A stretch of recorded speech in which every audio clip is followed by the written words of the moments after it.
Hey y'all, welcome to Dad Does Dinner, COVID-19 edition. After 3 days of rain, the weather's finally cleared up and we're gonna do a little grilling outside tonight. We call this meal in our household Greek food. It's really a fusion between a souvlaki styled meat and some Middle Eastern couscous with a Greek inspired salad thrown in. Now what souvlaki is traditionally it's a marinated pork. However, it's not uncommon to find beef, lamb, or chicken, and usually it's done on a skewer over an open flame, along with some vegetables. Mine's just a little bit different. I'm gonna do some chicken and venison that I've been marinating for about 6 hours in some store-bought Greek salad dressing, and I'm gonna put that on the charcoal grill tonight. Now on my patio, I've got my charcoal grill. I've got my wood smoker, offset smoker, New Braunfels brand. And then I just got your standard gas grill. And while we're out here, I'll show you my garden for the year. We've only been in this house a couple of years, and this is my first year doing a garden out here. Mostly it's tomatoes and peppers, but I got some eggplant, some cucumber, some herbs, some green beans, and in the back, a Meyer lemon tree started that my wife started from a seed. All right, I got the fire started. If you don't use a charcoal chimney, I highly recommend it. You stuff a little paper in the bottom of it, pour the charcoals in, light it up, and it gets things going nicely. Always add a little oil to your paper, and that paper will burn longer and you can use less paper. I use paper towels. Of course, in the old days we used newspapers, but who has a newspaper anymore? All right, the first thing we'll do to get ready is make our tzatziki. Now, tzatziki is basically a yogurt sauce, usually with mint, onions, cucumbers, and a few other herbs. So I've got some yogurt here.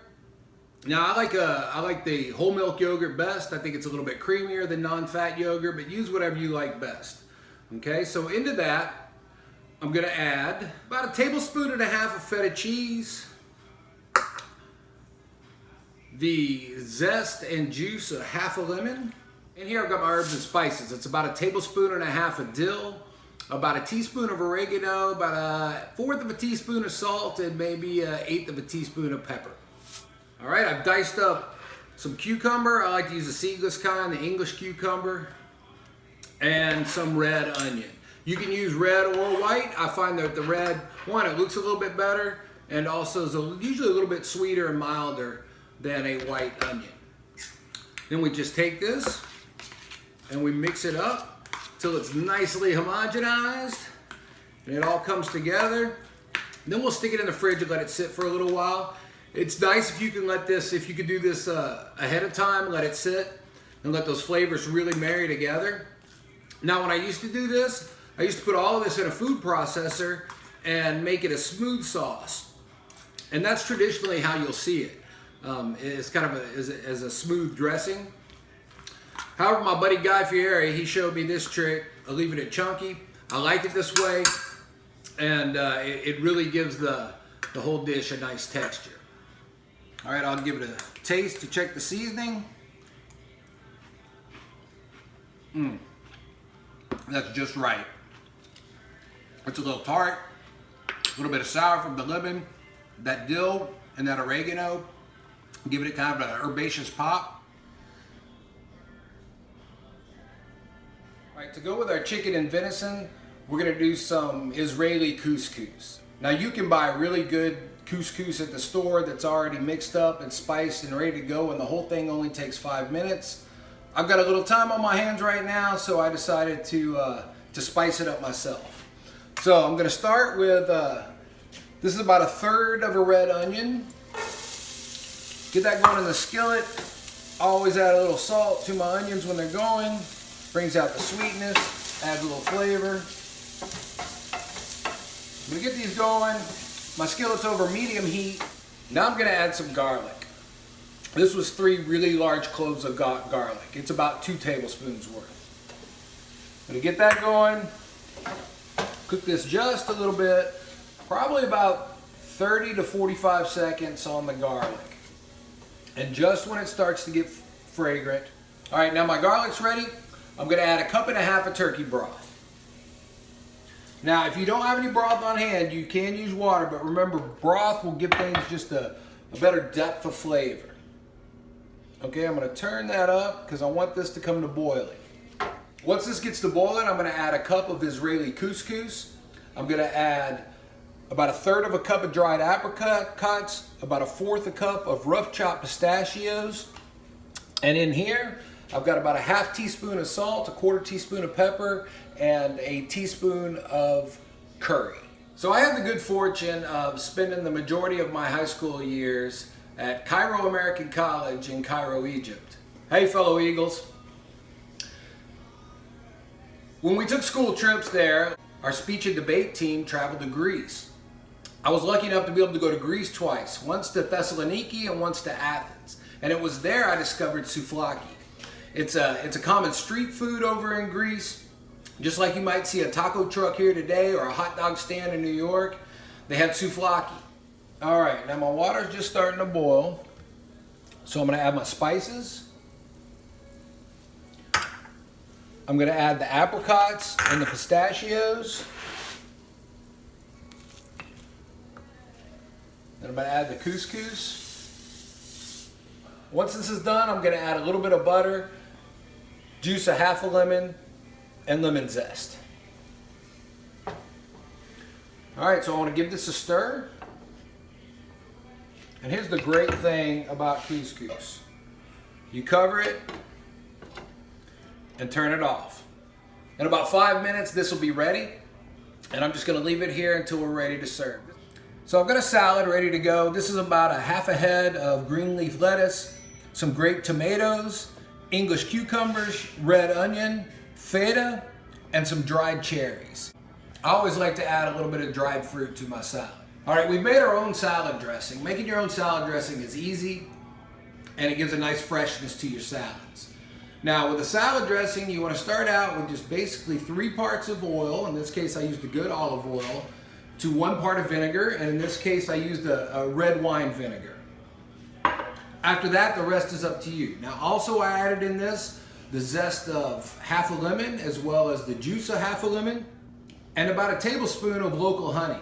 We're really fortunate. My wife's really good friends with the person who makes honey. She keeps the bees, and it's right near our neighborhood, so we know this is really local honey. Now, if you do use local honey, give it a taste first. A lot of times it's a lot stronger than what you might buy at the store.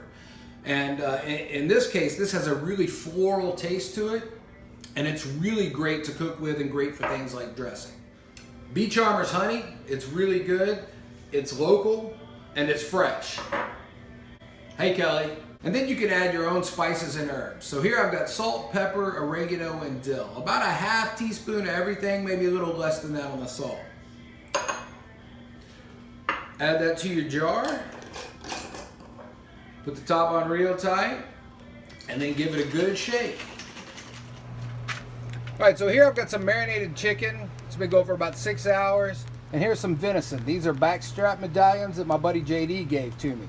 When I have chicken breasts, I like to cut them in half down the width of the chicken, so I get 2 thin size breast pieces. That gives me a more even cook and a quicker cook. Also, it gives you more surface area for the marinade to get in. All right, we put the chicken on the grill. It's been on for about 4 minutes. I'm gonna flip it over. Get it to be some nice color on that. Probably let that go another 3 minutes or so, and then we'll do the venison. This chicken's done. I'm gonna take it off, let it rest a little bit, and then do the venison. All right, I'm gonna put the venison on. Now, if you've never worked with venison, know that it's a very lean meat, and it cooks really fast. You want it to cook rare to medium rare. Any more than that, and it starts to bring out that gamey flavor that venison is known for. All right, so this is gonna cook pretty fast, no more than a couple of minutes per side. My cameraman today is my youngest son, Peyton. Say hey to everybody, Peyton. Hi. Hey, Peyton, what do I ask you every day after school? What did you do kind for somebody today? That's right. Every day after school, I ask both my boys what they did kind for somebody today. And you know, that's something to really keep in mind right now. With all the craziness we got going on in the world, be kind to one another. Do kind stuff for people. All right, it's been about a minute and a half. We're going to go ahead and give these a turn. Start to get some color on that. That's just perfect. Hey, I want to give a shout out to my buddy Mike and the crew at One Arm Brew and Barbecue in San Angelo, Texas. One Arm Brew and Barbecue. It's a mini micro brewery. And they have the all-you-can-eat endless sausage platter. Okay, these have been on about a total of 3.5 minutes, and we're ready to pull them off. All right, I just put some flatbread in the oven. Any flatbread will work. The store was out of pita, which is our family's favorite. And so we got some naan bread. So that's in the oven warming up, and I'm gonna finish up this couscous. Take a little pat of butter. Put that on top. The lemon juice, lemon zest. And then we're gonna fluff it. Taste for seasoning. That's really good. The sweetness of the apricot goes with the sour of the lemon. That curry spice really adds a nice flavor to it. Onions, garlic. It's really good. All right, the warm naan came out of the oven. I spread a little hummus on it. We have tzatziki. Now look at this meat. You can see that meat's a nice medium rare. Got it on my bread, side of couscous, dressed and tossed the salad. The next thing you do is just wrap it up and eat. That's really good. Enjoy.